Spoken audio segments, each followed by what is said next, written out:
विचार रखते हैं? मैं डॉक्टर के.आर. आर्या हिमाचल और पंजाब प्रदेश का समता आंदोलन का अध्यक्ष हूँ और ये डॉक्टर अंशुल अभिजीत जी ये हमारे अखिल भारतीय बाबू जगजीवन अखिल भारतीय समता आंदोलन के ऑल इंडिया के नेशनल वर्किंग प्रेसिडेंट हैं।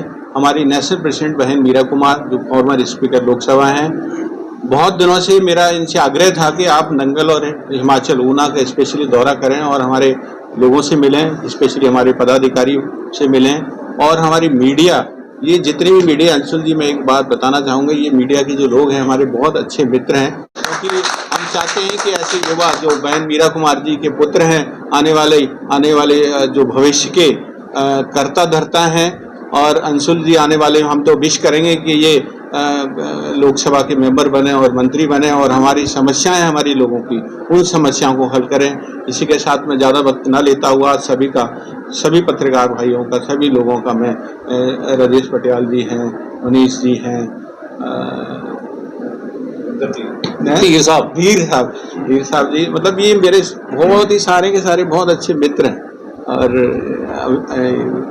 ये प्रिंस जी, तो ये मैं इसलिए कहना चाहूँगा इनके सामने बड़ी खुल के आप बात करिए, समता आंदोलन की बात करिए। अभी आप जो है ना जो हमारे आधुनिक भारत जो हमारे नेहरू जी की जो थी देन है बांकड़ा अभी आप देख के आए तो उसके बारे में भी आप जरूर कहें और समता आंदोलन के बाबूजी ने एक समता समाज बनाने की बात कही थी क्योंकि आज की दुनिया में जो भेदभाव है वो इतना ज़्यादा हो गया है कि हम एक दूसरे को पसंद नहीं करते। हम चाहते हैं कि आप ऐसी चीज़ें प्रेस के सामने रखें कि हम सब एक हैं, हमारा समाज एक होना चाहिए। हमारी जो असली जाति है वो गरीब और अमीर की जाति है, हम लोगों की कोई जाति नहीं है। बाबू जगजीवन ने ये बात कही थी कि समाज में दो ही बरादरी हैं, एक अमीर की और गरीब की, मनुष्य की कोई जाति नहीं होती।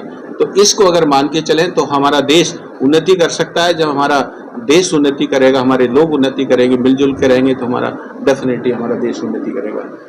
इसी के साथ मैं सारे मीडिया का बहुत बहुत शुक्रिया। धन्यवाद जी। बहुत बहुत शुक्रिया डॉक्टर आर्या और मैं बहुत आभारी हूँ आप लोग प्रेस के बंधु यहाँ पर आए और आपने वक्त निकाला कि मेरे साथ एक तरह से गुफ्तगू कर सके, बातचीत कर सके। मैं आप सबका दिल से आभार व्यक्त करना चाहता हूँ।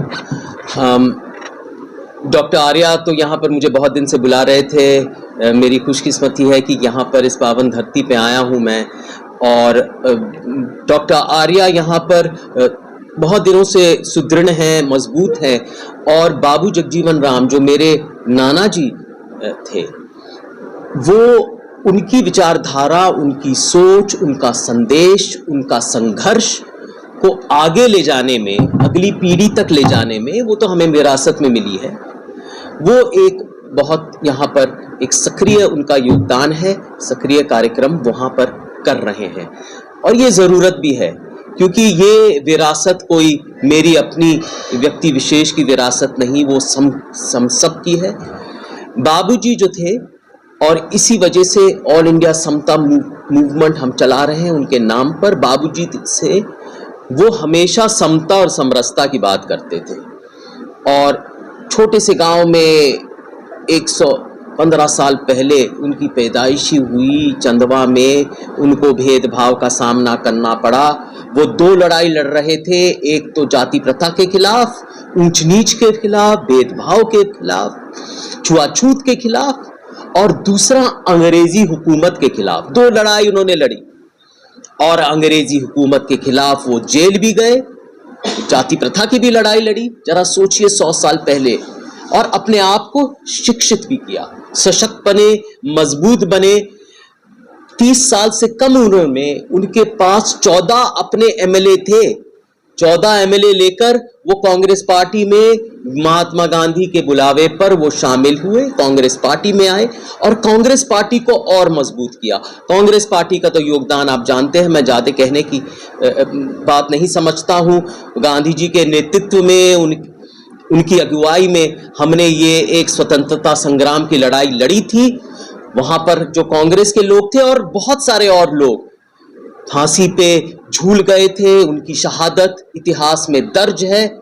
हम जानते हैं कि वो सलाखों के पीछे चले गए थे। तो उनकी शहादत, उनका बलिदान, उनकी कुर्बानियां सब दर्ज है। कांग्रेस पार्टी का ये योगदान है। उसी वक्त बाबूजी बिहार से उठ के इंटरिम गवर्नमेंट में भी आए। बाबू जगजीवन राम यहाँ पर एक बहुत बड़े दिल्ली में सियासतदान बने। 71 की लड़ाई में वही रक्षा मंत्री थे। जब हरित क्रांति आई तो वही वहाँ पर कृषि मंत्री थे, और एक तरह से हरित क्रांति की शुरुआत भी यहीं से हुई। तो एक मुझे बड़ा सौभाग्य मिला, मुझे आज भाखड़ा डैम घूमने का। नेहरू जी की एक देन है, और नेहरू जी, पंडित नेहरू की परिकल्पना यही थी, वो कांग्रेस पार्टी की भी परिकल्पना है, हमारी भी है, कि एक आधुनिक भारत बने, एक भारत बने जहां पर धर्मनिरपेक्षता हो, एक ऐसा भारत बने जहां पर इतिहास में, ऐसा भारत बने जहां पर इतिहास के जो आधुनिक मंदिर हैं उनकी स्थापना हो। भाखड़ा नंगल डैम जैसे, PSUs जैसे।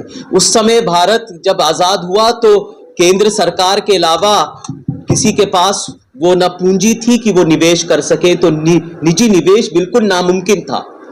तो नेहरू जी ने ये फैसला किया कि केंद्रीय सरकार आएगी और आधुनिक भारत बनाएगी, और हमारा जो प्रजातंत्र है, हमारी जमहूरी रिवायतें जो हैं उनको मजबूत भी करेगी।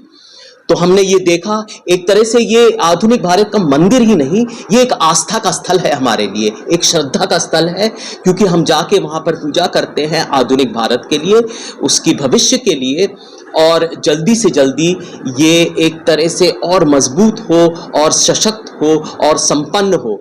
उसके लिए समता भी बहुत जरूरत है। तो मैं वापस बाबू जगजीवन राम की वो जो संदेश है, जो समता और समरसता की जो बात की थी, जो इंसानों के कतार में जो सबसे पीछे खड़ा होता है उनकी बात की थी। वो जरूरतमंदों की वकालत करते रहते थे, जो पटरी पे बैठ के सब्जी बेचता है, जो सामान बेचता है यहाँ पर रेडी पे बैठकर, जो दूसरों का मैला साफ करता है, दूसरों की गंदगी साफ करता है, उन लोगों के लिए, उनका हौसला बुलंद करने के लिए उन्होंने वो आवाज उठाई थी। और कांग्रेस की यही विचारधारा रही है कि वो उन लोगों की जो रोटी प्याज और नमक के साथ खाते हैं उनकी बात वो करे। देखिए, बाबूजी एक कहा करते थे, और बहुत एक अनोखी बात है कि ऊपर वाला समदर्शी है या नहीं है, ऊपर वाला समदर्शी है या नहीं है, इस पे बहस तो हो सकती है, लेकिन भूख तो सभी को लगती है। तो ये बात वो हमेशा कहा करते थे, और इसीलिए जिन लोगों की व्याख्या नहीं की जाती, जो गरीब हैं, जो मोहताज हैं, जो दलित हैं, जो वंचित हैं, उनकी आवाज वो हमेशा उठाते रहे।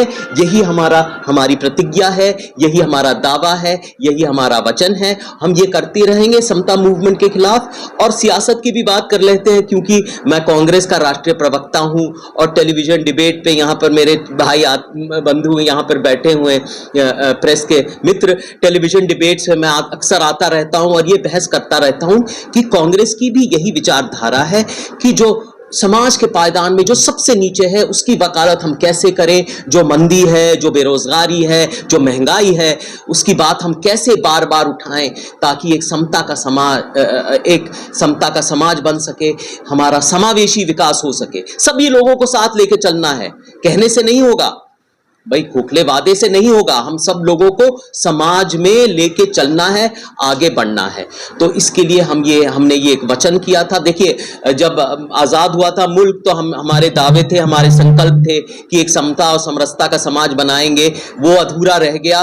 वो जो लड़ाई है, वो संघर्ष है, वो मुखालिफत है, वो जारी है, और यही एक प्रयास है। और यहाँ पर जितने भी मंच पे बैठे हैं सब लोग इसी प्रयास में वो एक तरह से समर्पित हैं।